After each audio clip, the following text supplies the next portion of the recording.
talking about. I don't know if I missed something or what, but I have no clue what we're even talking about today. So it could be entertaining or horrifying for sure. Oh, no. Let me get my glasses. Okay. Because first off, your assistant sent me so many cool points to talk about, and then I just went and just looked at everything that you're out there talking about, and it's so cool because my wife and I have this same type of perspective. She's a pharmacist. Oh, I didn't know. Yeah, and so her thing is she's very holistic thinking in the way that she goes about treating her patients. And, yes. And it's not really when you think of a pharmacist, you think of someone that's just a pill popper, pill pusher. You bet. Right, and that's not her at all. I call her and my sister-in-law. My sister-in-law also works in the pharmacy. They're like my white witches. It's kind of what because they just back in the day, women like you and women like my wife and my sister-in-law, they would have been thrown to the stakes on the thrown to the fire because you guys were healing holistically and doing all these things. Bet. And I suspect, I don't know, is your wife German? I mean, are you from Germany? Is she? Yeah.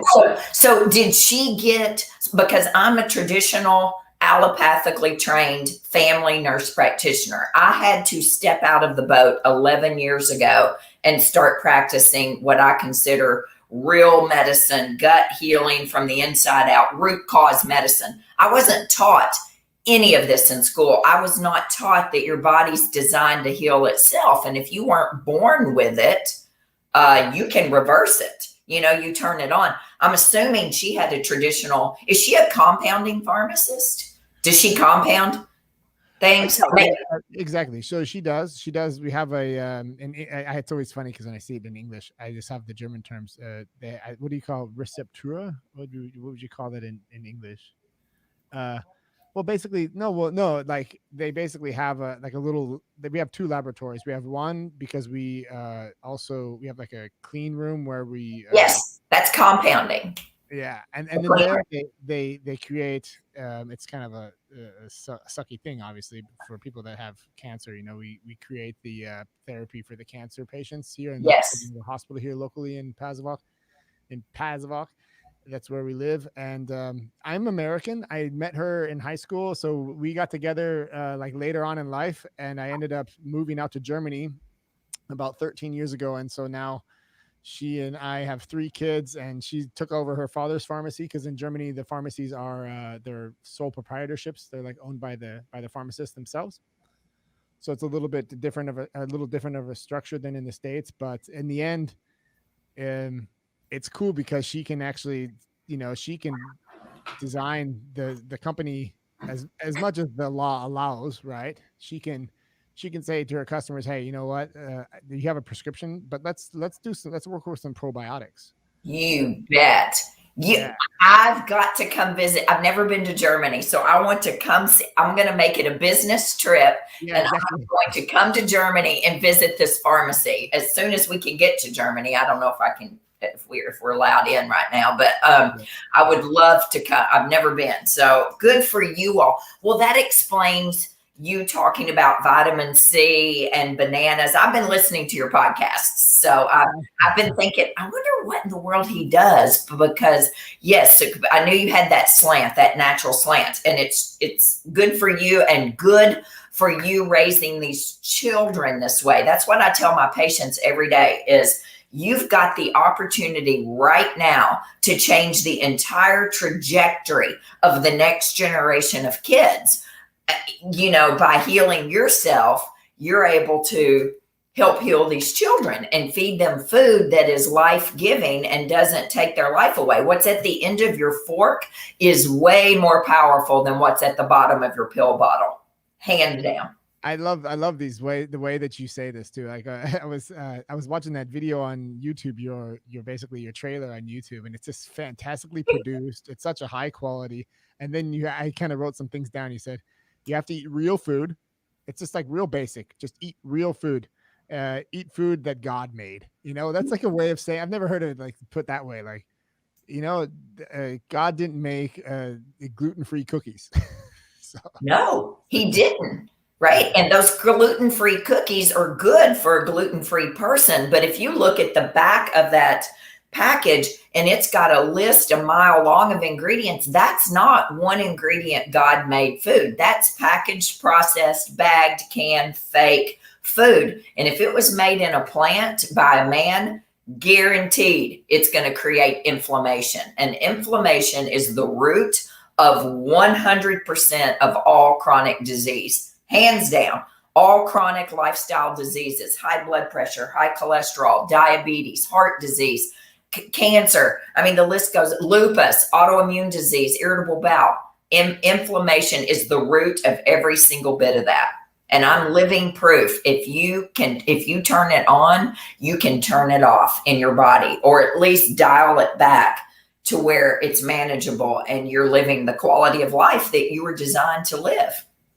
But it starts right here at the end of your fork. Yeah. And I know I'm guilty. I still throw that pizza every now and then, that frozen pizza. I throw it in the oven every now and then. I think to myself, like, how long am I still going to do that? No one is perfect. No one is perfect, but you have to build up enough resiliency in your body. So you need to be really super clean for an amount of time to decrease the inflammation, heal the leaky gut, close those tight junctions in your gut, right?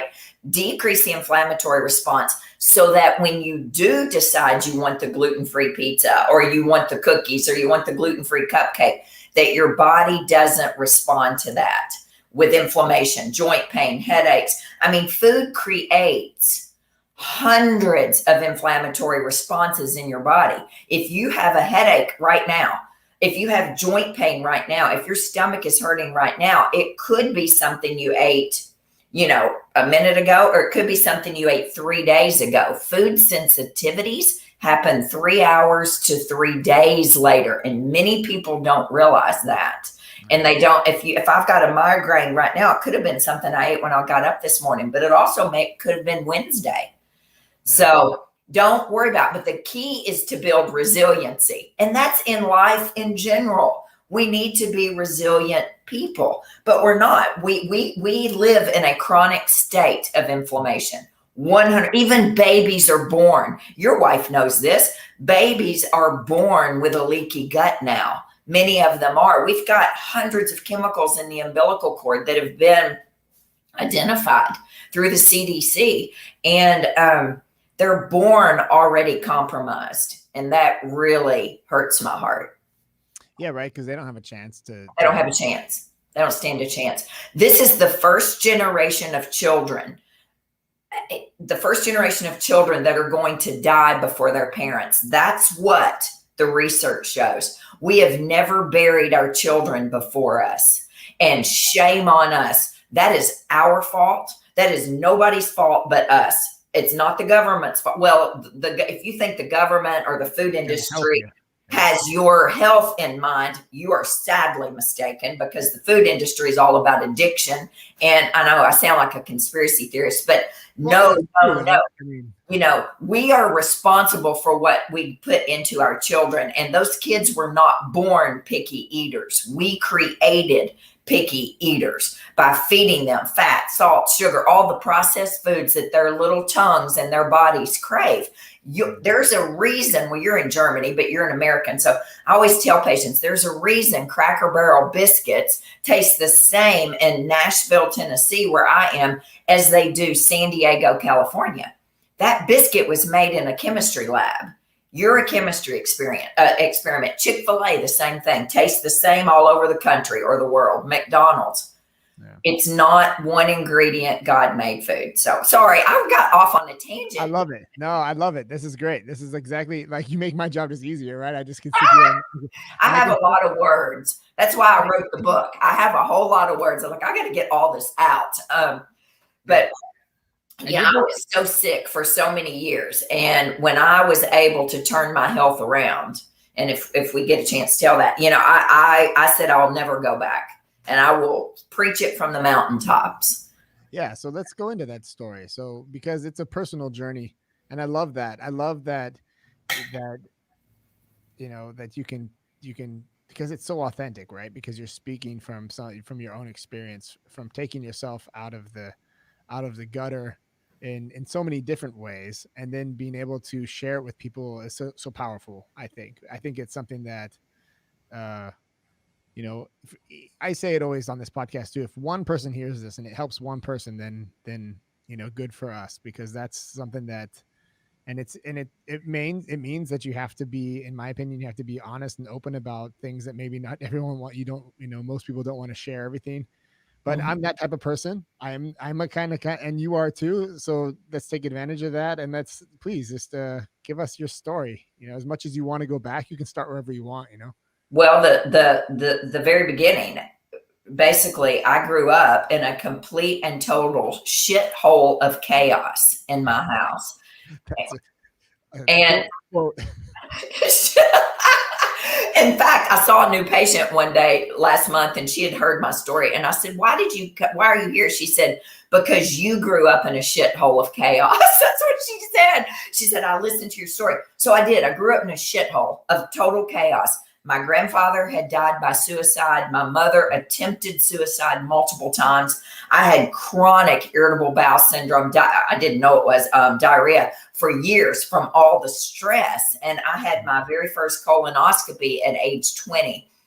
And 15 years after that, I was 35 years old. I was in a hard marriage. I had 2 little children, and I was suicidal as well. And I remember the morning that I was going to die by suicide. And I knew exactly what I was going to do. I was going to drive off the foot of Broadway in Kentucky, in Paducah, Kentucky, right into the Ohio River. Not a thing anyone could do to save me. And I was in bed, and all of a sudden my kids, I just hear, Mama, Mama. My kids, Jackson was like 5 or 6. I don't know. Ella was 3 or 4.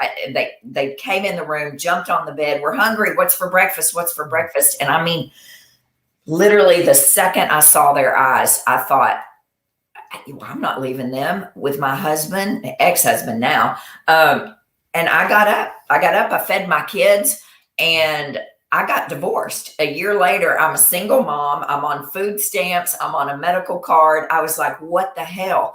And I closed my maternity store. I owned a maternity store for 11 years, and I applied to nursing school. And at 40, I was 40 years old. So one morning, literally on my front porch, I'm standing there, and I open up 2 letters. The first one said, congratulations, you've been accepted to Vanderbilt University School of Nursing. Vanderbilt. Yeah. I am a little girl from Gilbertsville, Kentucky. I'd never been to a private school in my life. I'm a public school girl. My kids went to public school. And here I'm going to Vanderbilt. The second letter said, you qualify for $56 more in food stamps this month for yourself and Ella and Jackson. And it was like, whoa, I'm going to Vandy on food stamps at 40. And so I left, packed up the kids and left, and didn't know a soul but one person, 2 people in Nashville. 3 years later, $196,000 in student loan debt. Not only am I still dealing with chronic diarrhea, I've had 2 more colonoscopies.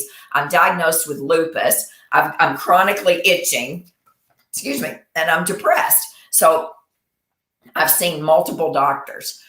One day, my second job out of nurse practitioner school, I got fired from the first one, by the way, because I wasn't smart enough, apparently. I was learning too slow. So 6 months into that job, they let me go.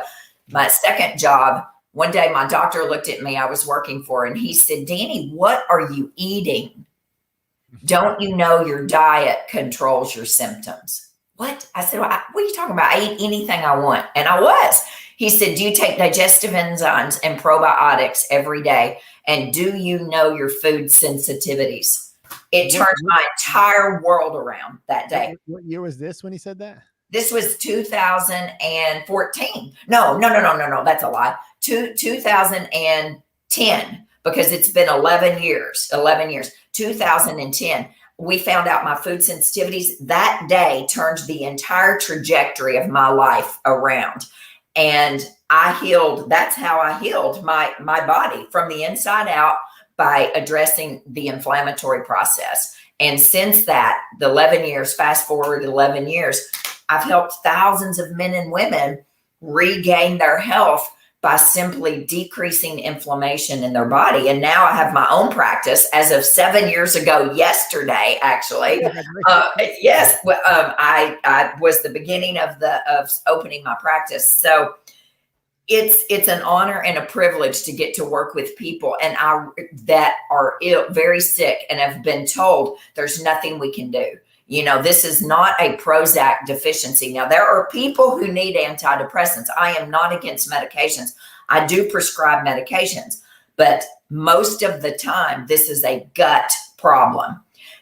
Gut and brain are 100% connected. When you heal the gut and you decrease those tight junctions and you start to rebuild the serotonin in your body, 80 to 90% of all serotonin is right there in the small intestine. It's not in the brain. Serotonin is what Prozac helps recirculate, or your antidepressants, right? When you heal the gut, you heal the brain. You heal the anxiety, the depression, the bipolar, the schizophrenia, the ADD, ADHD, OCD. I mean, the list goes on and on. The gut and brain are 100% connected. These children who struggle with ADD and ADHD, and these kids are bouncing off the walls, the very first thing we do is take them off of the top 7 inflammatory foods in the country, probably in the world, and artificial colors, and see what happens to them. It's fascinating to watch them start to calm down. My anxiety patients, when we cut out gluten, dairy, sugar, soy, corn, eggs, and peanuts, people are like, what the heck, Dani? Their anxiety starts to level out, right? They come down on their antidepressants and their anti-anxiety medicines. Their joint pain, my joint pain 100% went away. 100% went away when I learned that eggs were the number 1 inflammatory trigger for me. My body hates eggs. Eggs are the perfect protein for people, right? But do you know that eggs are the number 2 food allergy in the United States for children? Number 2. People don't know that. Yeah, that's crazy. They're very inflammatory. So that was my story. And I grew up with a lot of trauma in my house. I have an adverse childhood experience score of 6 ACEs. And if your listeners don't know about adverse childhood experiences, they need to learn about that. There's free tests online. The higher your adverse childhood experience score is, the less healthy you are. That's the bottom line. And with a score of 6, I should be dead 20 years earlier than someone with a score of 1. I should be an IV drug user right now. I should have died by suicide already. And I did struggle with that, but I'm not.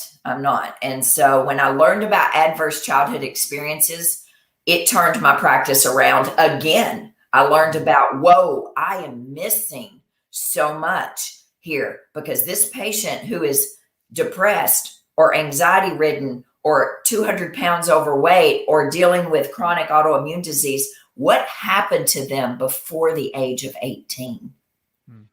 And when I started investigating in that and giving every single person an adverse childhood experience questionnaire, my level of practicing medicine went to a whole nother level. Because now I know I can't help you heal your gut until we work on that trauma that you experienced in the home, because the body keeps the score, right? Of what happened to you. So the body keeps the score. So it's like this trauma that you had as a child. How does that affect your gut? I mean, if your gut's not ready to fend off, if it's not doing its thing like it should be, if it doesn't have the serotonin levels and it doesn't have my wife always talks about these in probiotics, there's always like 5 or 6 or 7, I think, like root probiotics that you need, root bacteria that you need to create a healthy gut biome. And yes. If like say a C-section child doesn't even, they come out and they don't even get this one. Yeah, I think when they come through the birth canal, they get like kind of a film of, they get inoculated with all of mom's microbiome, good or bad, Good or but bad. they get inoculated with that when they are pushed through the birth canal. But when they are a C-section baby, the research shows that they actually have the surgeon's microbiome on their body and the nurse's microbiome on their body, not their mother's. Yeah, I remember listening to a TED talk of a researcher that knew this, and then his wife, sometimes you have to have a C-section, right? Sometimes you choose it, but in this case, because he knew the science, it was just it was the medical necessity in the moment, and he was ready, like, because they knew it was coming, and so he had the biome from his wife and Right. inoculated her with but like Yes. who does that? Who thinks of even? I remember watching that and going, what? And my wife, Yes. yeah, this is what we're at. Like, this is how important the gut is, and you're giving this child. They come out of the world, they don't even have a chance really to and a year later, once they go into the kindergarten, and then they're just instantly sick. Obviously, I mean, that even if they have a good immune system, right? Like, they have to kind of go through this gauntlet. I mean, even myself, I remember that was the most sick I've ever been in my life, is when our first child went to the kindergarten, and at Yes. that time, back in that day, I have to say, like, if I go back, and he's 9 years old now, 9 years ago, I was not taking care of myself. I was, like you said, I just ate anything I wanted. I'm skinny, so I must be healthy. Yeah, me too. I was 44 years old before I got out of nursing school, got a job, whatever, ever really paid attention, and I look at my kids now because I didn't know. When you don't know, you don't know. I mean, you just don't know. You cannot be held accountable. But when you know better and you learn, you have to do better. And that's my challenge with every single person in my tribe and my patients is better. And so shame on us if we consistently feed ourselves and our family packaged processed inflammatory foods, and I do believe the Europeans, I've been to Italy one time when I turned 50. I went to Italy 5 years ago and I ate whatever I wanted over there. I have not eaten gluten and dairy in years on a consistent basis. I ate whatever I wanted in Italy. I was determined, look, something could happen. I may not ever get back to Italy. I'm going to do what I want. Do you know that for 14 days, I ate all the pizza I went down to Naples and had supposedly the first pizza place. I ate the entire cheese pizza. No, the whole thing. And in Italy, the pizzas come out like literally the size of, the chair. I ate the whole thing. And then I even ate some of my friend I was traveling with, their cannoli. I'm not cannoli, their calzone. Anyway, 14 days, I drank all the cappuccinos, gelato, everything, not one pain. My stomach never hurt. My joints didn't hurt. I had no itching because I have a lot of chronic itching from food sensitivities if I cheat. And within 48 hours of coming back to the United States, I was standing in line at a coffee shop with a friend of mine. My hands were hurting. I felt terrible after being home and eating 2 days worth of here. And I didn't come home and continue to eat like I did in Italy. So other countries, though, are becoming more inflammatory. I mean, they are. I think America's rubbing off on the bad way on food wise in other countries. And I'm sure you may see that in the biggest shock to me was when I tried to go keto. First off, that's not my diet. Like, I just know that's not me. Not for me either. That was just not. It just is. It's like, wait, I like to eat, and now you're going to take that away from me too, basically, right? But what I noticed was when I went shopping, because I had to make sure, because there's no sugar, right? So then it was really hard to buy stuff. It was really hard to put food. Here I am starving. I feel like I'm starving myself, which you basically are at first, right? At least from sugar. And then I'm like looking on each package, like, wait, why does that have sugar? Why does mayonnaise have sugar in it? Yeah. I just wanted to make like a tuna fish sandwich, like a real, maybe without the bread, even just give me the tuna fish with the man. And I couldn't even eat that. And just thinking to myself, like, why is there so much sugar in every single product on that and it's because sugar is addictive. Sugar acts like cocaine in your body, right? I mean, it's kind of like gluten acts on the morphine receptors. And so sugar is addictive. The more you eat, the more you want. And the food industry knows this, just like gluten. Gluten means glue in Latin, right? Glue. So it sticks everything together. It makes food. Gluten, excess gluten makes foods fatter, fluffier, and softer, just like it's done the United States population, and actually is doing it to the world. So, when people say, well, Jesus is the bread of life, blah, blah, blah, blah. Yes, he is. But when Jesus walked this earth, he had 3 strands of wheat, 2,000 years ago. 2021 in America, we have 25,000 strands of hybridized wheat that have excess gluten in it. Wheat has been bred to have excess gluten in it, which makes it fatter, fluffier, and softer. So your bread, your crackers, your biscuits, your bread, all that softer, and it's addictive. It's why you can eat 3 biscuits at Cracker Barrel or a bunch of breadsticks at Olive Garden before you ever even know what happened. And then it raises that blood sugar, drops it back down, and you've got to have more. And it is highly addictive. It acts on the morphine receptors. Gluten does. I never knew that. Yes. And so Dr. Alicia Fasano is the leader in the world on gluten research. He's an Italian pediatric gastroenterologist, but he works in Boston at Mass General. And he's brilliant. Every book he's ever written, Gluten Freedom, Gluten this, Gluten that, he's the leader in it. And 1 bite of gluten can set the inflammatory response back in your body for 6 months is what, 1 bite, not 1 pizza, 1 bite. Dr. Mark Hyman, who's an American doctor, phenomenal. He showed research when I was in New York at a conference several years ago of 1 bite of gluten inflaming this woman's knee. It was the muscles and tendons and everything around the knees, inflaming her knees for 6 months. 6 months. So it punches holes in that gut from the mouth to the anus. And I tell people, is it really worth it? Is it really worth it? There's a lot of gluten-free food out there, 1 ingredient food, but we are addicted to carbs. We love carbs. Totally. Bagels.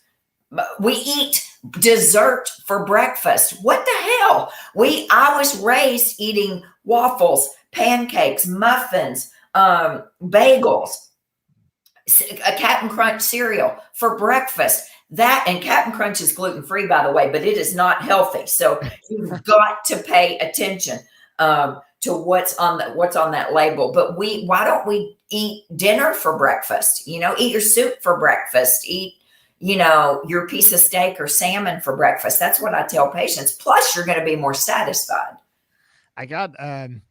Plus you're going to be more satisfied. That's the thing. It's like this, there's kind of like this, like a drug addict. There's this moment of when you're trying to get off sugar, how do you call it? You have withdrawals, right? Yes. Like you just have to get past that phase. And then I remember like after a while, the only thing that for me was because I'm a very active person. I wonder then that would be my question to you.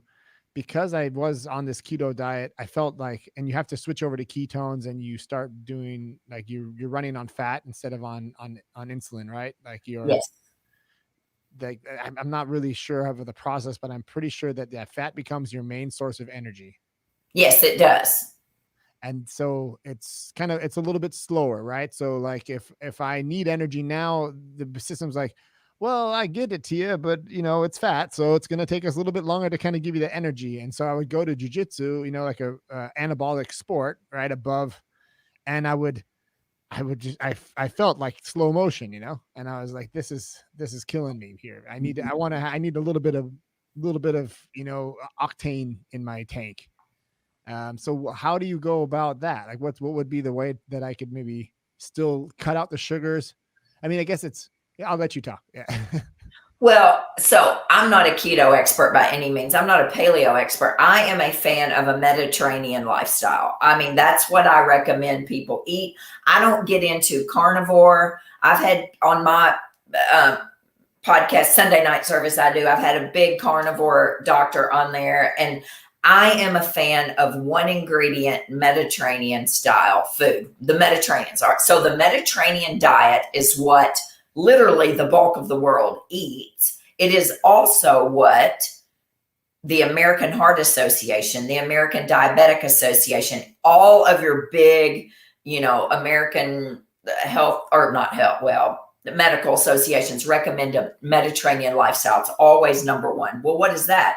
Yeah. Fresh fish, right? Fresh chicken, pork, lamb, turkey. It's everything that's fresh for the most part. One ingredient. Amazing olive oils, amazing oils, avocado oils, olive oils, walnut oils, nuts, seeds, fruits, vegetables, for crying out, wine. I mean, wine, good red wine, good clean wine that's not loaded with, glyphosate, Roundup, and pesticides and all. A Mediterranean lifestyle, and on a Mediterranean diet, there's dairy. They have dairy and they have eggs. They eat that. But now in America, it's real difficult to eat dairy and eggs that's not inflammatory.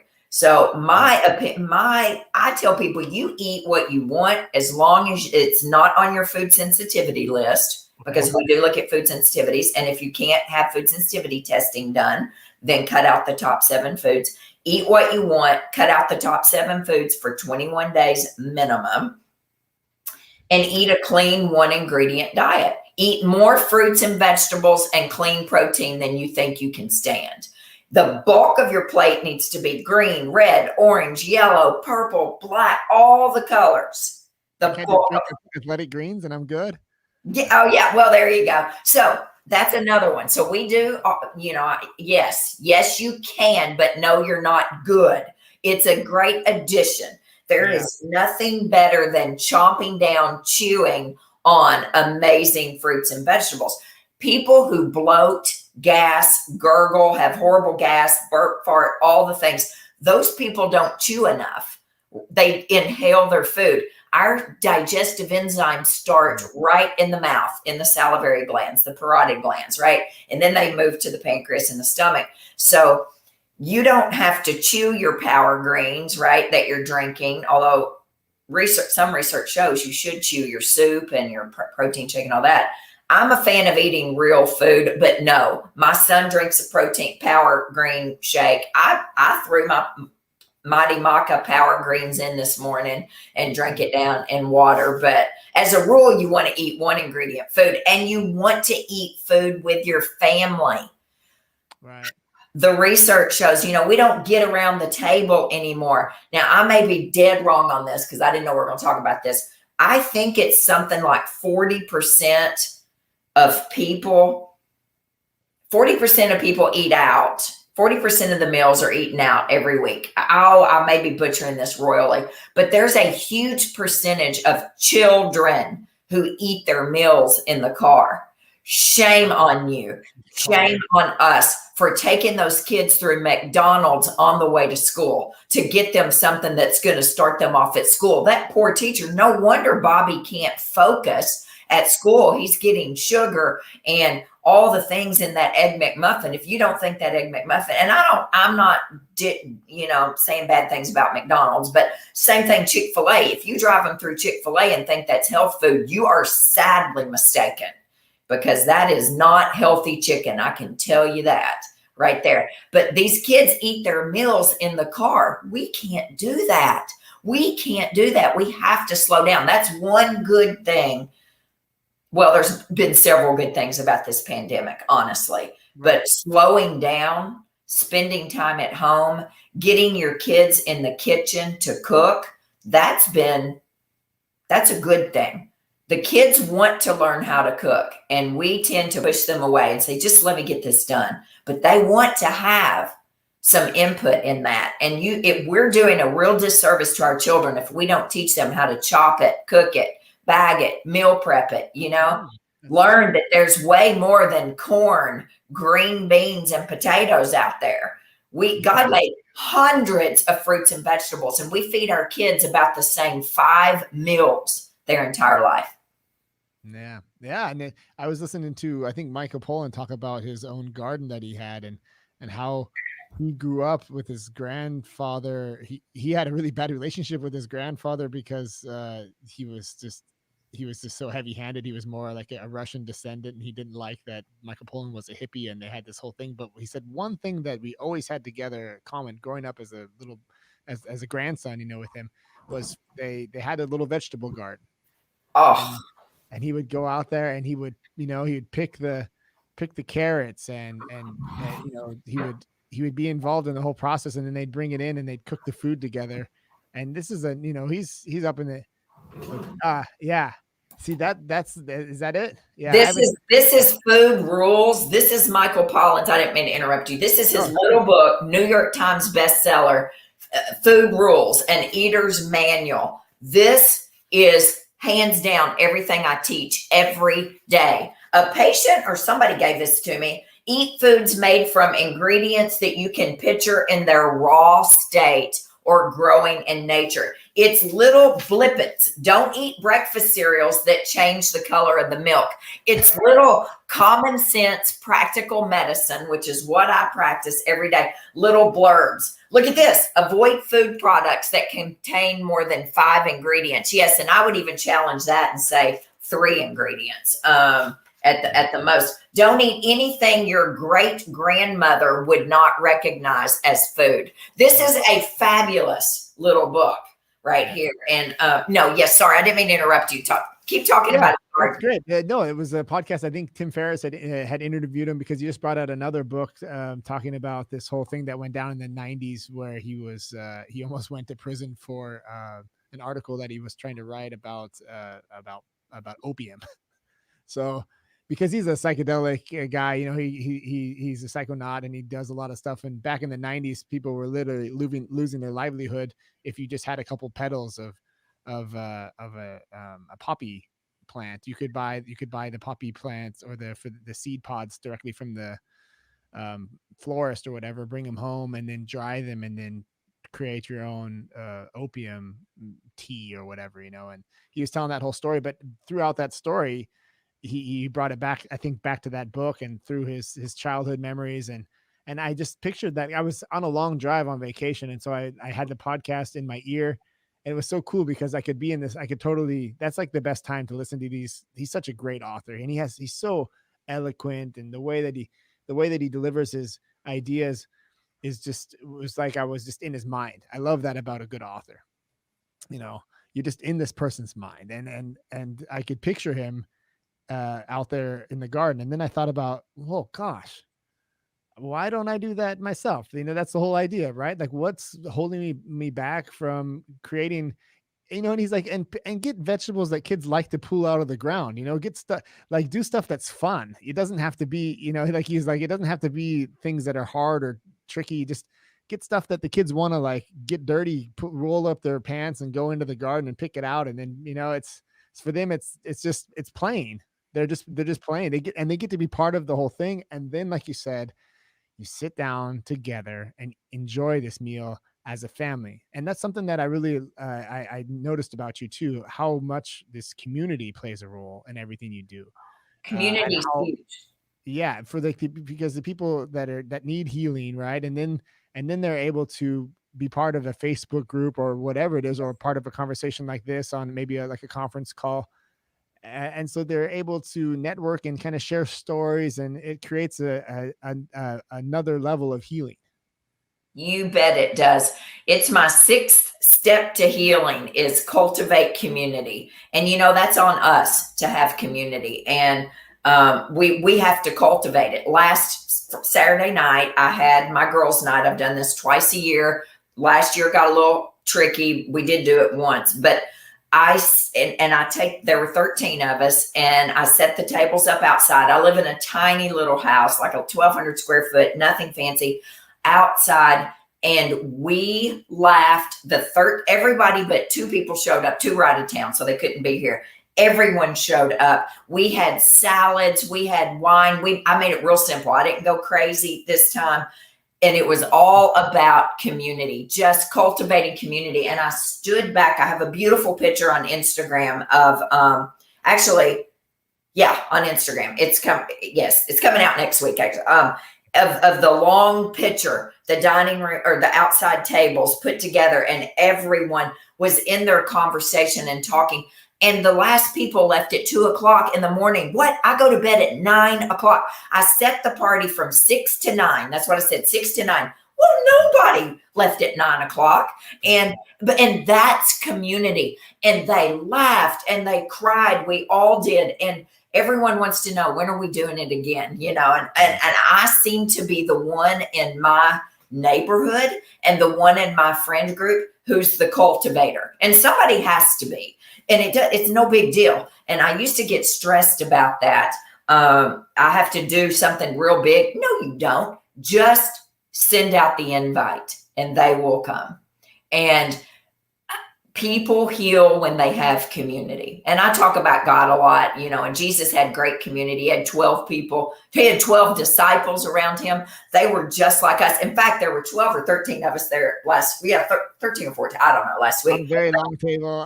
I was talking about it. I said, look at us. We're like Jesus and his disciples over here. And they were kooky and crazy and flawed and messed up, and some committed murder, some adultery, all that. His community was just like us. And so again, I think, and I have my community at the farmers market. When I show up at the farmers market every Saturday morning here in Nashville, there's community that show up, and they're like, I can't get through the farmers market because I have spent 12 years here cultivating community. And I challenge every single one of your listeners to do that. We are the most lonely society in the history of the world. We are lonely people. And you would think we've got all that, we've got our phones, we've got our social media and all that. Well, that's bullshit, because those are never real stories that are out there. Everybody posts the good stuff up there, but community, loneliness will kill you. Loneliness will kill you. Happier people live longer. Grateful people live longer. We know this. So community is a big deal for me. It's a real big deal. Decreasing stress, cultivating community. Those are huge pieces to me helping you feel better. And I tell people every day, you have to automate, eliminate, and delegate everything out of your life that is not serving you. You don't say yes to everything. Never. You only say yes to things that are going to help benefit you and your family. Yeah. Who cares if you're the third grade room mother? Nobody cares. The kid is still going to go to third grade and still going to go to fourth grade, whether or not you are stressed out over being the room mother. I mean, we overcommit. Yeah, and then we're angry. And I work with mainly women. I do see men. But I've got they are angry. We're bitter, and I remember these days. I'm irritated because I've got so much on my plate and I feel terrible. And I'm not eating well. I'm not sleeping well. I'm not moving well, pooping well. I'm not decreasing stress, and I'm not cultivating community because I'm so overcommitted. Automate, delegate, eliminate everything. And that includes people in your life. You don't have to have the soul suckers in your life. You don't have to. If someone is sucking the life out of you, your job, your marriage, your friends, you have the right to say no more. Done. Yeah. We don't do that. No, we don't do that. And it's like, why, how did that get to that point where I was talking to the Justin Caffrey yesterday, or was it yesterday or the day before yesterday?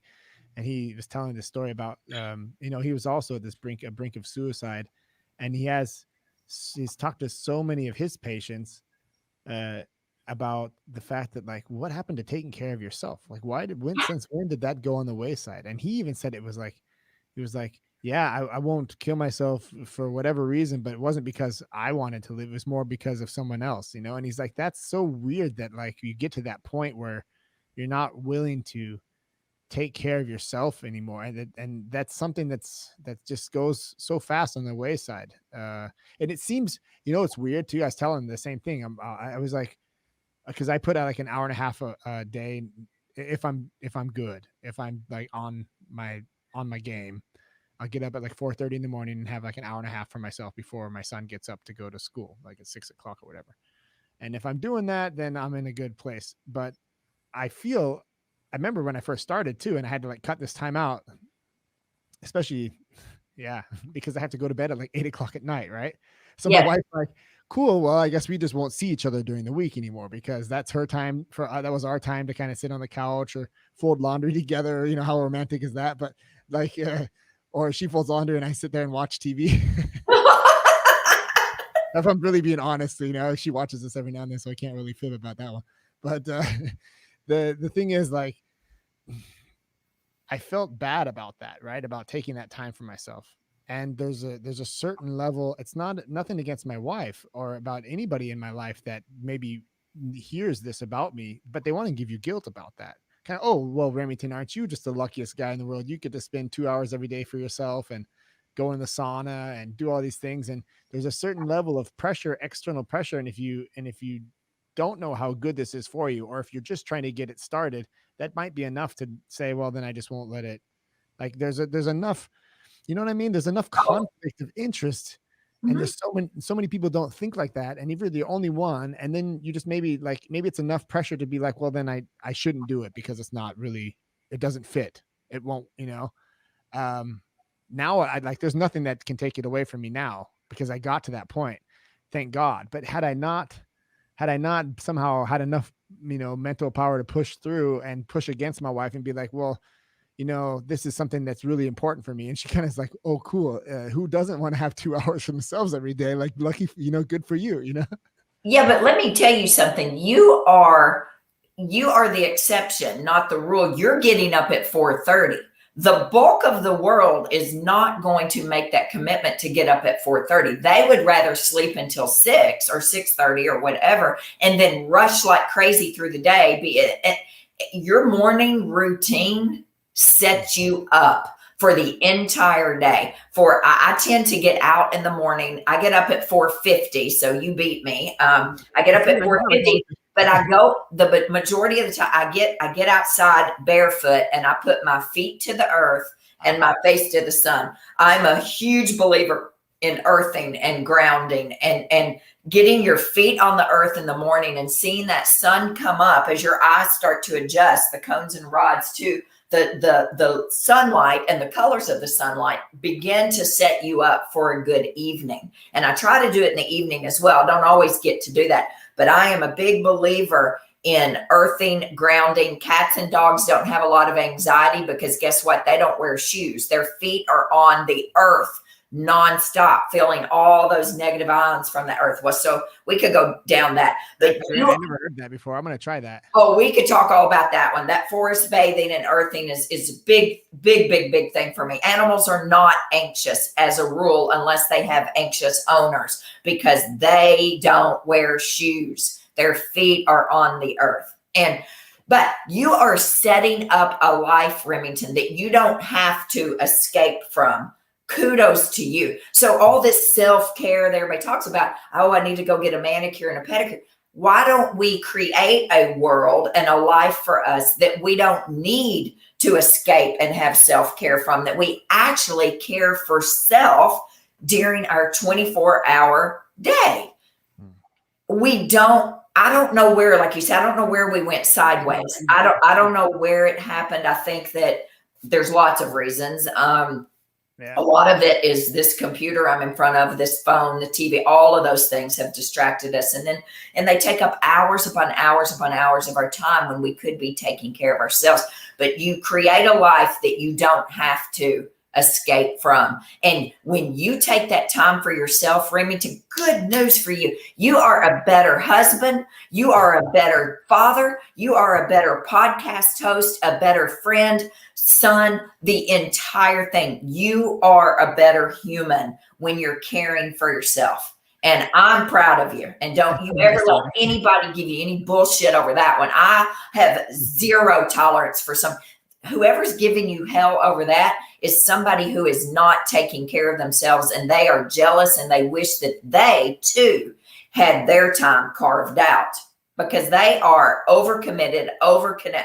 They are not automating, eliminating, and delegating everything in their life. Yeah, that's so sweet of you to say thank you. Yeah, well, the thing that like I think I happened upon it. I got lucky. Again, the pandemic I think is what sent me there. I've said this multiple times, so sorry for people that have listened to this like 100 times on the podcast. But it's just so like I got into this Wim Hof breathing. Yeah. Yes. That was so awesome, right? And then it was like that kind of just I think that's the kind of thing. That kind of breathing is the kind of thing that just puts you, it starts to snowball instantly. And that's what I needed. I needed like that kind of that, because then you were like, wait a minute, this is how I can feel. Like that moment after, I was like, oh, this is like a whole nother feeling. Like that my whole body was just on fire, like in a positive way. Like I couldn't do it at night anymore. I was doing it before I went to bed. I couldn't do it anymore because I had so much energy. I couldn't sleep. I was like, oh, I should probably do this in the morning, because doing it at night kind of just somehow activates something in me. I don't really know the chemical process. I know that he like let himself get injected with Ebola. Yeah.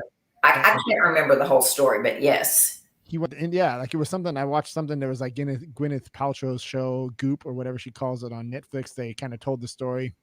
He was on there and he went into the local hospital around where he lives. I think he's in Denmark. And you're just like, wait a minute. He free willingly let himself get ejected with Ebola, did his breathing, turned his pH balance in his body, to alkaline, and killed off Ebola, like with breathing. Where you hear that kind of stuff and you're like, well, he did it. It's not fake. He went there. There's a whole study they did on him. So it's not like some shaman that's saying, just be well. He did it. He proved it. He put his, yes. I'm kind of going on a tangent there too, but. Well, breath work, I taught yoga for years, and breath work in yoga, in Sanskrit, pranayama means life force. Well, that's breath work, breathing. We have no life without that breath, right? And so the practice of pranayama, breathing, meditating, so important. And we don't breathe. We only use about 15% of our lung capacity as humans. What? Ridiculous. We are so bound up here and so tight. None of us breathe. It's a huge piece of healing and all. And I'm proud of you. Good for you. Good for you. And sauna, you mentioned sauna. Sauna is one of my huge, I recommend sauna to everyone that can do it. And, sauna's been around for thousands of years too, I suppose hundreds for sure. And your body heals in a sauna. There's not much that a sauna will not heal or help. When you're sweating out of the largest organ of the body here, right? The skin. We're talking fat loss, autoimmune disease, Lyme disease, heavy metal toxicity. Well, the list goes on, and you just feel so much better. Nobody wants to get in there, but boy, once you're in there and you come out, it's just, the healing powers of a sauna are phenomenal. So I was talking to someone the other day and he said, because it is like that, you have this thing like, well, I have a sauna at home. Like, well, lucky for me that my wife's a pharmacist. We have a little bit of money that I can afford something like that. But the guy, he went on the Amazon and got one of these tents, that you kind of just, he was like, I was even playing Xbox, just like sitting there, in this thing and just sweating that way. Yes.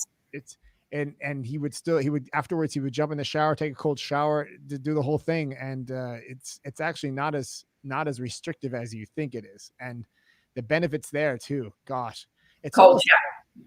Yeah. Well, and it's just so, it's like, I know it's good for me because now, like if something makes me go to bed at 8:00 at night, it must be good, because I never wanted to do that. If I would have told my 25-year-old self that, like last night, my wife had a friend over. So there's like 2 attractive women there. I could have sat there and just like my old self would have been like, cool, I'm going to be the guy that's like drinking with them and having a good time. What do? I go to bed at 8:30 night because I'm thinking like, cool, I can get up at 4:30. Like, what is wrong with me? Well, how far? But that's how good it is. That You bet. It's better than the sexual urge that I'm telling myself that somehow I'm gonna, that's not gonna happen anyway. But like, but that I know that urge is there. I mean, and I know that's what my brain would normally do. So that's better than that. I don't know. I mean, yes, it is good for you. And one person at a time, like you sharing that out there. If you just help one person who starts to begin to take care of themselves a little bit and treat their body like the temple that it is designed to be treated. And the beauty of this is your body wants to right ship. It wants to balance up. It wants to be 100%. It takes so little to start to turn it around. But it takes consistency. It does no good for you to get up one time at 4:30 and do that and then do it again in 3 weeks and maybe 4 weeks. No, this takes consistency. And when you give your body what it wants consistently, your entire world turns around and you start to live that life that actually you were born with, because very few of us were born sick. I mean, some were, oh gosh, babies are born every day that are sick. But I mean, I know that. But the bulk of the patients that I see were not born sick. They turned on their chronic lifestyle disease. And what you turn on, you can turn off. I mean, you can. It's as simple and as complicated as that.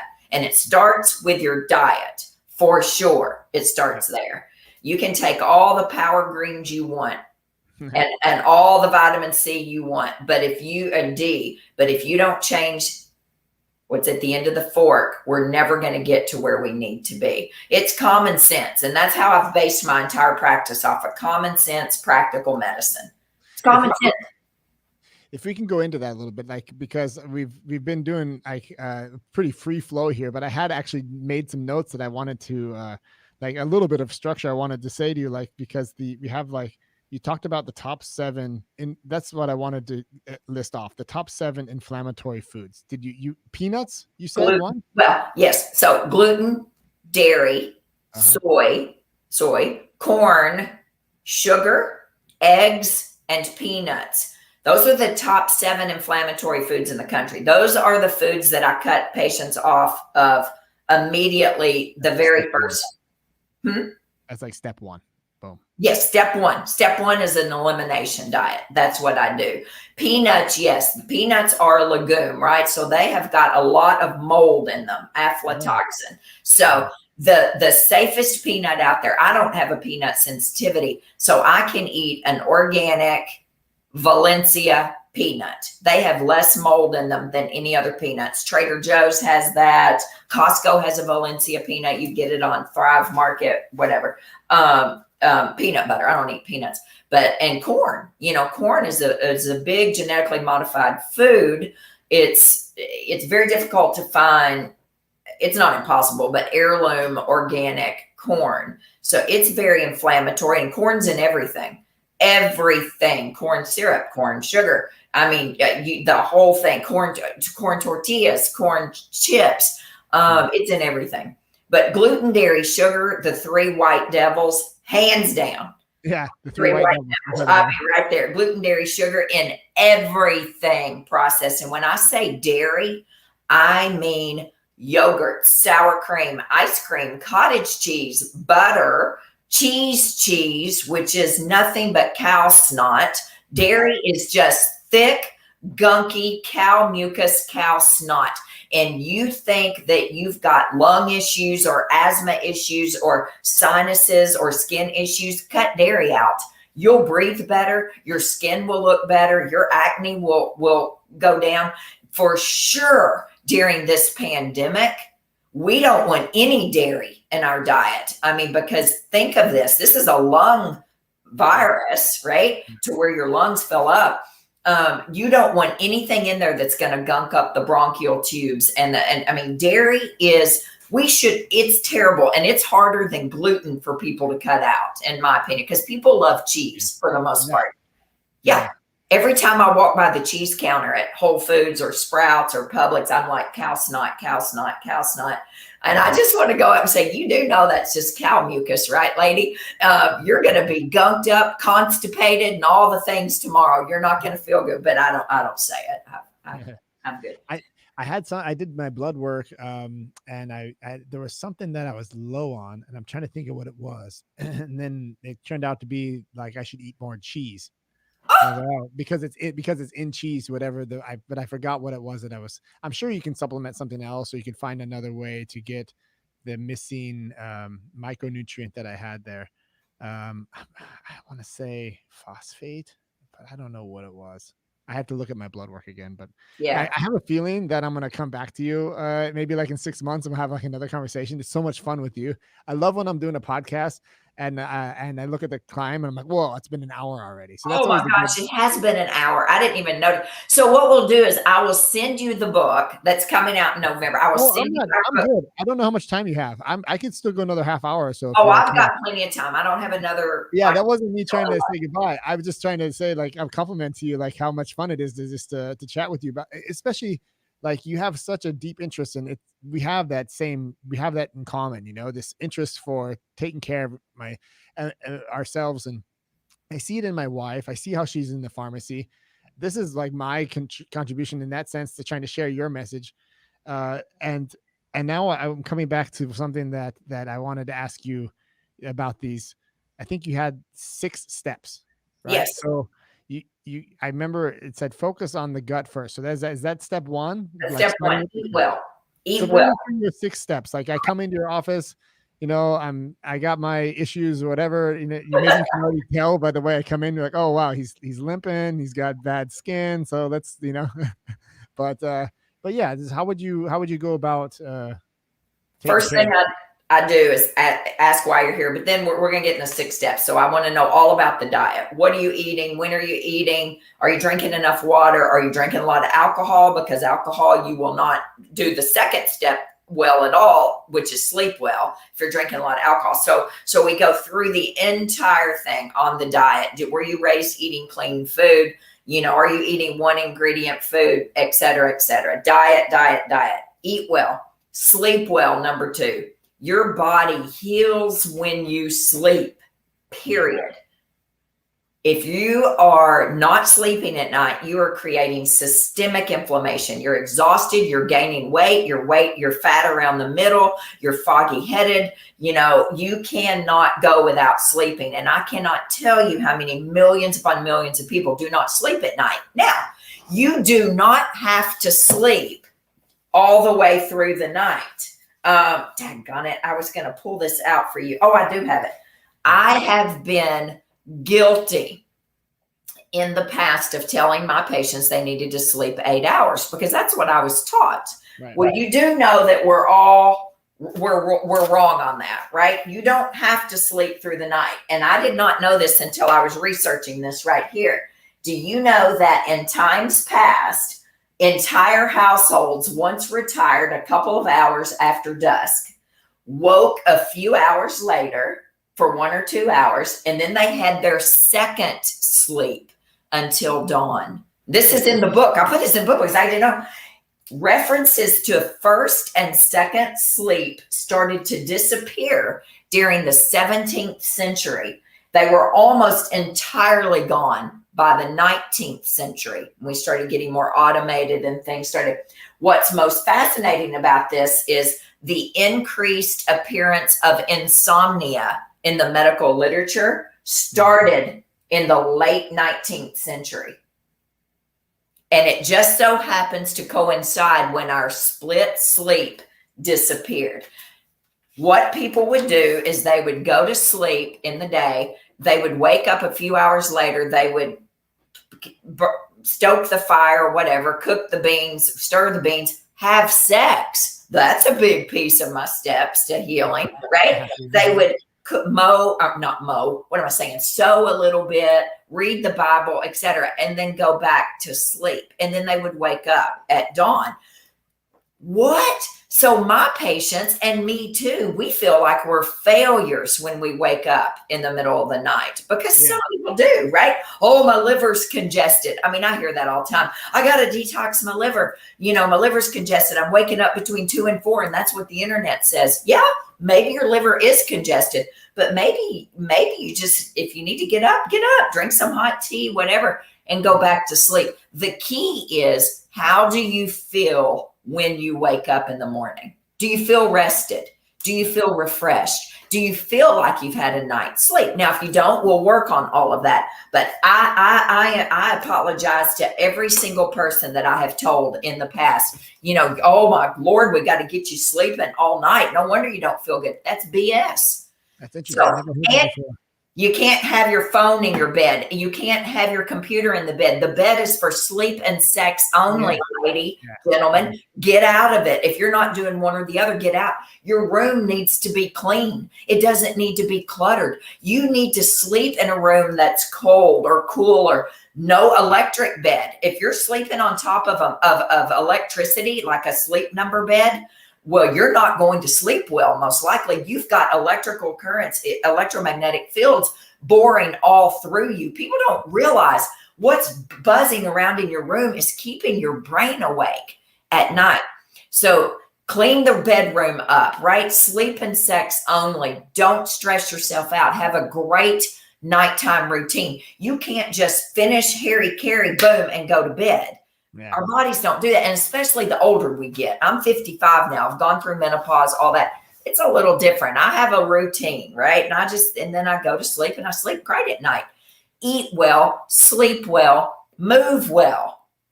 You got to move. Our bodies are designed to move. Look at what we used to do. We were so physical in the past. Even our grandparents were way more physical than us.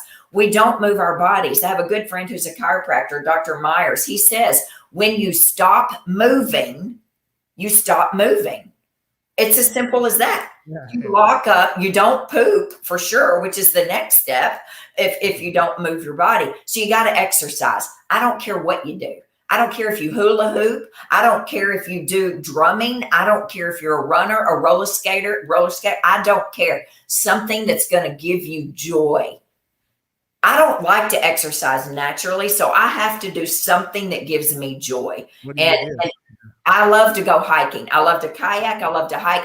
But now, because of my age, I have actually started weight training because we lose so much muscle, especially when you're a skinny white woman who's flabby. I have long sleeves on today because I'm flabby. My kids make fun of me there. And I'm weight training. Who gets osteoporosis? Skinny white women. We don't have any fat on our bodies, and we have no estrogen. So you got to move well. You got to eat well, sleep well, move well. You got to take the time to move. You got to poop well. What? Do you know how many people don't poop? They don't poop. They come in the office and they say, well, my doctor says it's fine. I poop once a week. What? You're supposed to poop like your dog does. Your dog will eat and they go and poop about 20 minutes later, and they're thrilled about it. Like they run back through the house so excited after they've pooped. Yes, that's what they do. And so we should eat and poop. We should poop twice a day. I would love it if you poop 3 times a day. Now, I'll take a good solid poop, number 4 on the Bristol stool chart. I'll take that also for you as long as you poopy daily. But you got to poop. And you're not going to poop if you don't move. You're not going to poop if you don't eat well. You're not going to poop if you don't sleep well. I mean, it's all connected. Yeah. So pooping's a big deal. We really need to poop. And then you got to eat well, sleep well, move well, poop well, decrease stress, which we've already talked about. Yep. Cut out the soul suckers. Really set your life up so that you're not stressed, because we create so much stress in our own lives and we worry about things that never happen. Never happened. That's true. That's right. And then you need to cultivate community. Those are my 6 steps, and whatever that takes. I mean, it's a text, that's fine. But how about pick up the phone or go show up, or go get a friend and go somewhere. I mean, Really cultivate community. And if you don't have community, if you are one of these people who really are kind of loners, then join a meetup group online. I mean, good Lord, there's meetup groups, MEET up groups all over the world. And I've done that and gone hiking with meetup groups. There's gardening groups. So those are my 6 steps. They're pretty simple. Well, they're really not. When you think about it, it's not easy, but it's worth it. But they're common sense. And then, sex. If you're married, or if you're not married, if you got it, well, here's what I'm getting at on the marriage thing and sex thing. I ask every single patient, how's your sex drive? Well, non-existent is what I hear from most women.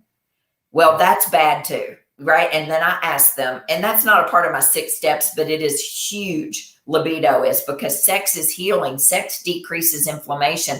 I've never had one patient tell me, I wish I'd never had that orgasm, Dani, ever. Yeah, right. I mean, never. Not the first time. I mean, I had one patient who had headaches after orgasm, so they probably were a little stressed with orgasms. But as a rule, most people don't complain about an orgasm. But also many women have never had an orgasm. So cultivating a sex life with your partner is huge. And some people had a low sex drive to begin with. Some people had a low sex drive after children, which is really what I hear. And, they're just busy. Their life is busy. Well, shame on all of us. You have to cultivate that with your partner. And it is your God, your spouse, and your children in that order. And where do we put our children these days? Way up high, yeah. Above everybody. I'm guilty of that too. No way. You were a couple before you were a family, most likely. And you got to bring it back there. And I tell my patients, you got to date your husband again. I need you sexting your husband. I need you to tell him, take your pants off. I'm so horny. I can't stand it. I'm coming upstairs. And they look at me like, what in the hell, Dani? And I'm like, they would know that's not me texting them. Well, show them, give him a little wildcat. He's not going to turn you down. So that's a big piece of my practice is sex. And, and I tell the women, whenever you want to have sex, if you have the slightest inkling that you are tingling and ready to go, do it. He's not going to say no. Most likely he's not going to, if it's the middle of the night or whatever, roll over there and grab a hold of him. So, I think get a little afternoon delight, in there, which is that old song from the 70s. And it's a big piece of overall health. And I think we miss that one a lot. And a lot of healthcare providers never ask their patients, are you having sex? Are you having good sex? Are you satisfied? I mean, it's a big piece of it. One thing that you said that I really liked too was this, you said something about normal, right? You're like, why? Like, I think you guys were talking about, where did I write that down? You're having when I go and I have this TSH, free T3, free T4, thyroid antibodies, reverse T3, iodine levels, people go to the doctor and they say, well, yeah, I'm normal. I'm normal. And you're like, yeah, what's normal? Why aren't we optimal? Like what happened to you? And that's something that people don't expect from their doctors. Their doctors don't do it with them. And everything they say, they just take it as gospel. And then I'm normal. So my normal testosterone for 37 years old is probably like, it should probably be around 200-300. I'm normal. That's my normal thing. I mean, yeah, but what about 900? Yeah, that's totally healthy. So why can't, what do I know? But the doctor's like, we're not doing a blood test. You're good. Every 37-year-old has a low testosterone, lower than you were than 25 at 25. I'm like, I don't need to be Arnold Schwarzenegger. I don't need to have, horse testosterone injected into my veins. I don't need that. But I wouldn't mind having the old, 30-year-old Remington on this. And I would just say in this testosterone level, I'd like to kind of touch on that because I'm dealing with that. I'm trying to figure out, how do I go about that, Well, there's a big difference in normal and optimal, and that's what we work on. For sure, functional medicine providers do. Normal D3 level is 30 to 100. Optimal vitamin D3 is 60. 70, 80, even 90. So we try to get that thyroid optimal. Excuse me. We try to get all your nutrients optimal. Testosterone is a big one right there. And I agree with you. And your doctor's right. Yeah, everybody's testosterone's low. Yeah, they are. So then we need to go back upstream and say, why? Why is a 37-year-old man testosterone lower than his grandfather's was or his dad's was? And so again, we get into all the environmental issues going on, right? So yes, we try to get you optimal, and then we try to do it naturally. We do it with pharmaceuticals. You can have some testosterone, but you also take some DHEA that can help raise your testosterone levels and other things that help raise testosterone. But no, optimal labs are key. I have so many patients every week come in with their labs from their other providers, and it'll say everything's normal. Thyroid looks good, and their TSH is like 4.3, like right on the verge of hypothyroid. What? Nobody feels good when their TSH is up there. And D3, 31, your level's 31, good. No. So we work on getting optimal, and you do that by healing the gut, taking some supplements, whatever it is that we're trying to get better, or raise your thyroid medicine. I was looking up. Sorry, I was just looking up what TSH is. Thyroid stimulating hormone. So the thyroid, that's the big gold standard lab we check for thyroid. It's not it shouldn't be the gold standard, but it is what we check. But most doctors only check TSH. They don't look at the free T4, the free thyroxine. These are hormones that your thyroid makes. The free T3. T3 is actually the active hormone in your blood, the free version of it roaming around that actually gives you energy. T3 is the gas pedal of your body. It's the one that speeds up your metabolism or slows down your metabolism. It is the main thyroid hormone. And we check a free T3 on everyone. And I also check a thyroid antibody test on everyone. That's Hashimoto's thyroiditis. Hashimoto's thyroiditis is the #1 undiagnosed autoimmune disease in the United States. Undiagnosed. Ridiculous and unacceptable, because what does Hashimoto's thyroiditis do? Right? It attacks the thyroid like autoimmune disease does. Lupus for me attacked my joints. Thyroiditis, Hashimoto's attacks the thyroid. Your thyroid's not going to work well.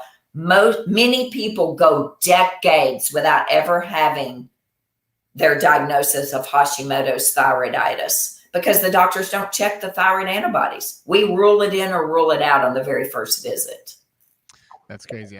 That's what the support group is, right? It's called the Hashimoto's support group on Facebook. And it says Hashimoto's disease is a condition in which your immune system attacks your thyroid, a small gland at the base of your neck below your Adam's apple. The thyroid gland is part of your endocrine system. I didn't realize that, but obviously it's that. I always have to be reminded of these medicine things that everybody knows, which produces hormones that coordinates many of your body's functions. So yeah, the endocrine system, I know that's what you could break if you overdose on testosterone. You could create a problem in your endocrine system when you supplement too much testosterone or you don't really know what you're doing there. You bet. So you want a provider who knows what they're doing. You don't want to get supra physiologically dosed with testosterone or thyroid medicine or estrogen or progesterone and DHEA. You want to be balanced beautifully. But the thyroid, what you're just reading right there, it is the master gland. The master gland. You cannot live without your thyroid. It controls 100% of your metabolic function. So I tell patients all day, every day, protect this thyroid in the front of your throat right here with your life. You don't put perfume over it. You don't spray perfume over it. You don't have x-rays without thyroid guards. You don't put lotion over your thyroid. What you put on your body, you put in your body within 26 seconds flat. And when this thyroid is gone, you are on medication for the rest of your life. You cannot live without it. So we have to medicate you with thyroid medicine. So we protect it. But we spent years decades spraying perfume all over our throat, right there, because you just never know, and it smells good. Well, perfume's a whole nother story. That's another lot of chemicals that are disrupting our endocrine system. But this is the big bad endocrine gland right here. This is the one that controls it all, and it's maddening to me how we treat patients with thyroid. We could talk an hour and a half on thyroid disease, and that's like I said, the bulk of my practice. Because if you're gaining weight, a sluggish thyroid, weight gain, fatigue, dry hair, dry skin, hair falling out, high cholesterol, multiple miscarriages, not pooping. I mean, the list, eyebrows falling out, the outer third of your eyebrows falling out. The list goes on and on and on for hypothyroidism or Hashimoto's. And we just don't treat it well. Endocrinologists are really more concerned with diabetes, and they make more money off of diabetes. Nobody wants to manage a thyroid. They are finicky. I mean, they are finicky. They're just ornery. And how I got into that, I will never, well, I do know the story, but we won't get into it. But it's what I do. So that's why people come, as thyroid. It initially started with thyroid, but now, of course, you can't heal the thyroid without healing the gut. That's what you mean. It's so finicky. So you really, in order to get to the thyroid, you have to do these steps. You have to work from the bottom up. And yes. Because most of us weren't born with hypothyroidism. And so, but then people come in, and you probably know this, and your wife knows this for sure. Well, my mom had Hashimoto's, my mom had Graves' disease, or, my mom had heart disease. You don't have to have the disease that your mom or dad or sister has. That's the entire study of epigenetics. I think that's lazy medicine when we tell people, well, you have a family history of heart disease, but Remington does not have to have a heart attack because his dad did at 42. I mean, I don't know anything about your family, but that's the study of epigenetics. If you weren't born with heart disease, then you don't have to turn it on. And if you turned it on, we can turn it off. So you bet. Epigenetics means on top of your genes. And that's a great, it's not so new anymore, area of study on turning your genes on. I wasn't born with lupus. I turned those genes on because I grew up in a shithole of chaos. I ate terrible, right? I was sick. I had mono twice, all the things. I turned that on. I had a genetic propensity apparently for autoimmune, but I never had to turn it on. I did. And now I have to deal with keeping it turned off. So your body is not broken. I just want people to know that you're not broken. And if you're struggling, if you've got autoimmune disease or all these things going on, you can reverse this. And if you can't afford a primary care provider, somebody who does functional medicine, there's tons of free education out there. I educate people all day, every day for free online. And as you do, and all these providers that do what we do have amazing social media, pages and blogs and all of that. So you don't have to suffer. You can do this and reverse whatever it is you've turned on. That's so cool. Another guy that does that is Andrew Huberman. He does everything for free. And there might be a couple of things on his podcast, but one is that it was because I just brought it up because we were talking about sleep. I was just watching it for lunch today. Dr. Matthew Walker, The Science and Practice of Sleep, I think is what he called it. And he's just going through, when you talk to these sleep researchers, they're just like, and it's funny, none of them drink coffee. Like no sleep researcher, none of them drink any coffee. I'm like, I wonder what that's about, because they know what caffeine does. They know that the half-life of caffeine is like 12 hours. And you just, But let me say something. I feel like if I don't say this, I'm remiss on sleep apnea. And this could actually save somebody's life. You don't have to snore. Now, if you snore, you have an 80% chance of having sleep apnea. So you need a sleep study. And I just did a whole podcast, Sunday night service on this. It's on our YouTube with an amazing pulmonologist, sleep doctor here in town. Cool. But you don't have to snore to have sleep apnea. I just did a sleep study because I wanted to help my patients, and I did this podcast. I didn't pass it. What do you mean I don't pass it? I don't snore at all. I have something called REM sleep, when deep sleep, but not the deepest sleep, sleep apnea, REM sleep apnea. When I go into REM sleep, I dropped down my oxygen 29 times. 29 times during REM sleep. So I actually need a CPAP, which what the hell, I'll never find a boyfriend with a CPAP, but I am going to go. I've got my CPAP ordered and all that, because untreated sleep apnea takes on average 10 to 16 years off of your lifespan. Wow.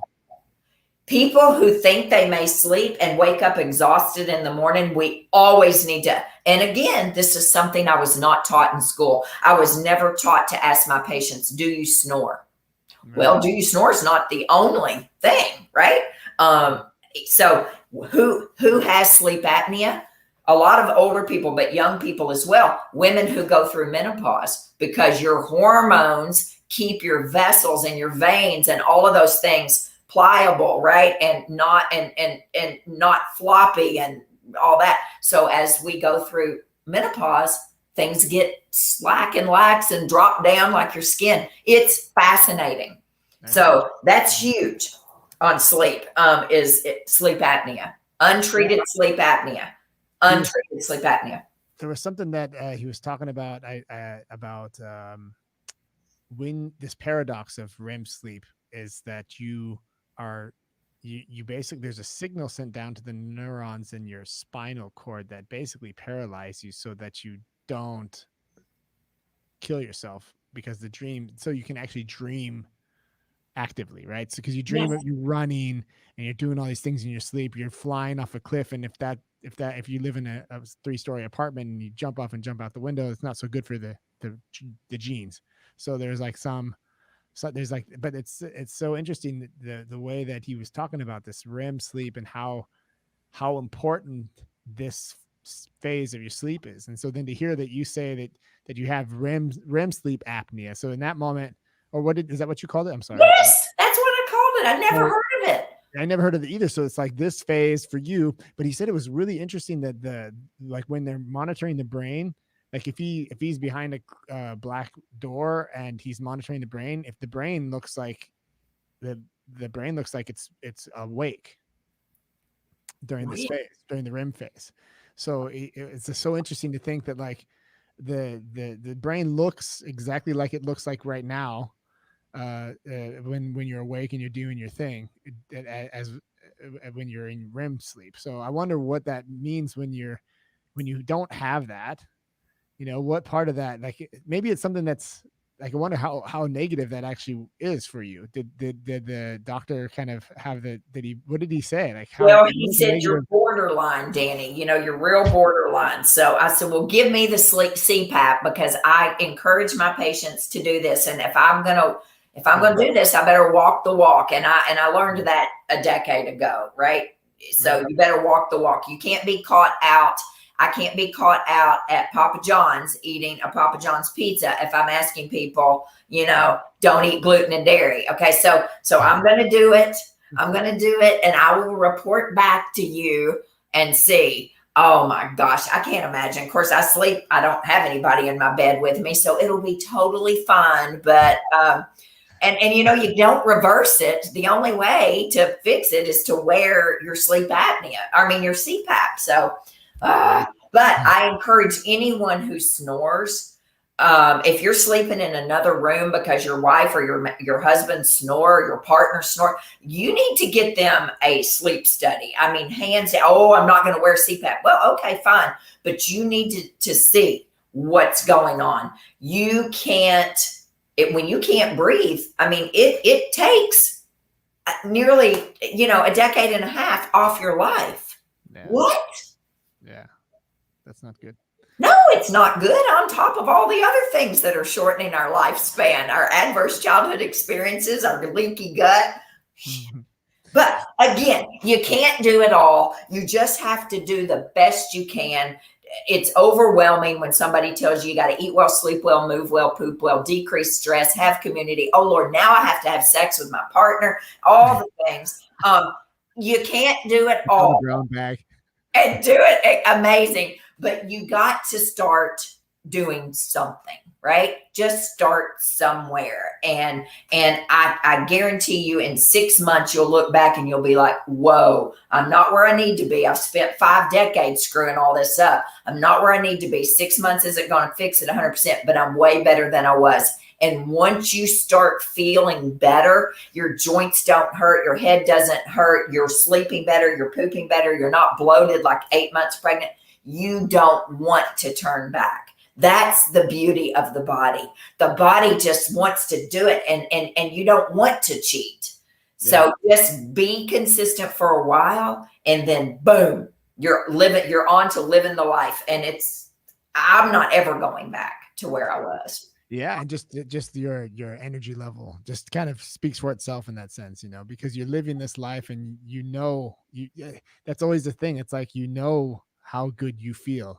So it's like on your website too, at DaniWilliamson.com, I just wanted to kind of say that how to swap as if your life depended on it. So because it does. So this is a free ebook that you can get on your website. I downloaded it, and this is where I'm going to start just to kind of look through and see what you're swapping here. So before you shop is how you kind of started out. Then empty your refrigerator and start new, basically, huh? Empty your pantry and cabinets, it says here. That's cool.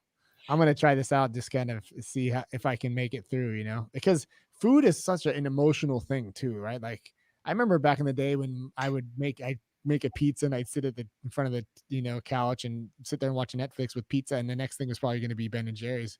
My wife would like food shame me, and I would get so like emotionally triggered by that. I'd be like, I eat whatever I want, leave me alone. This is my thing now. Like this is my treat that I'm giving myself. Like how deeply rooted I am in that. It's scary because I really was triggered. I was really pissed that she even brought it up, because she ruined my meal for me now. Like now I can't enjoy this pizza. So thanks a lot.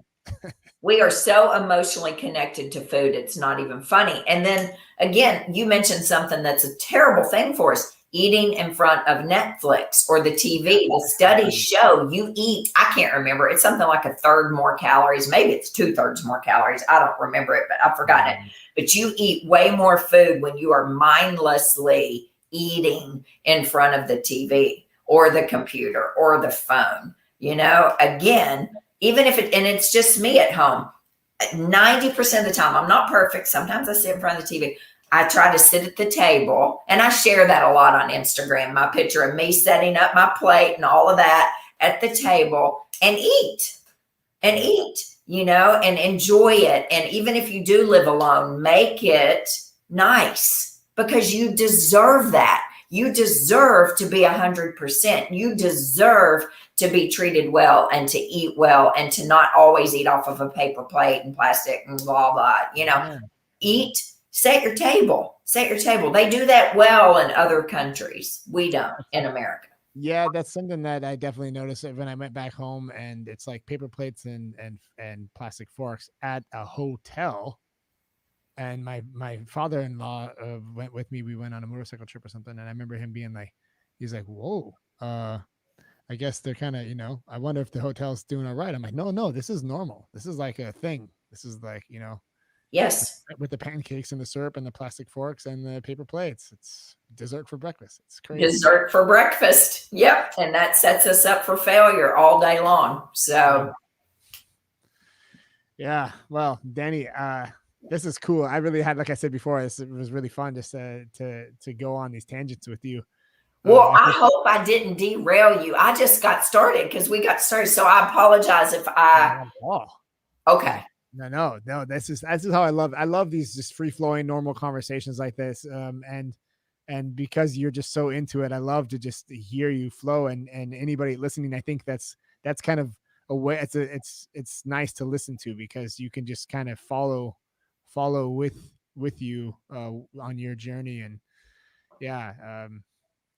again, so thank you very much for taking the time to sit down with me online. I love that we can still connect even though we're so far away, and that there's still a connection there. I never really thought that would work. I always thought I'd have to have somebody like physically in the studio, but it's not true. You can still make that connection. Funny enough. I know, isn't that great? Well, you don't understand. I'm coming to Germany, so I am coming to the pharmacy, and I am seeing. It's a reason for me to get out. What time is it in Germany right now? Just turned at 3 p.m., 3:20 p.m. Okay, it's 8:20 here. So, yeah, I'm gonna as soon as we have the all clear for sure. And I would love to get there. It's on my bucket list to get to Germany. So it's been fantastic, and you're doing a great job out there. I've listened to a lot of your podcasts, and you really are putting out great things. And keep it up. I mean, because people need to hear what you're putting out there, and one podcast at a time. Right, exactly. Thank you very much. Those are very sweet words. I appreciate that. That's nice to hear.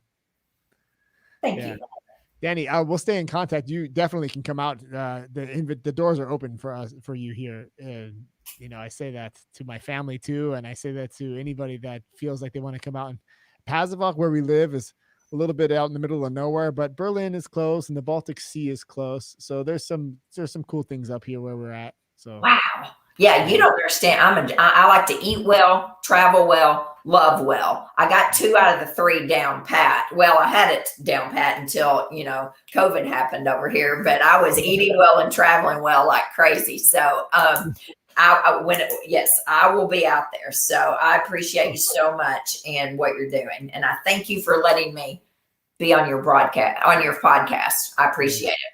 Of course. It was a good time. Well, then we'll keep in touch. Take it easy, Dani. Have a nice rest of your day. You too. Appreciate it. Thank you. Bye-bye.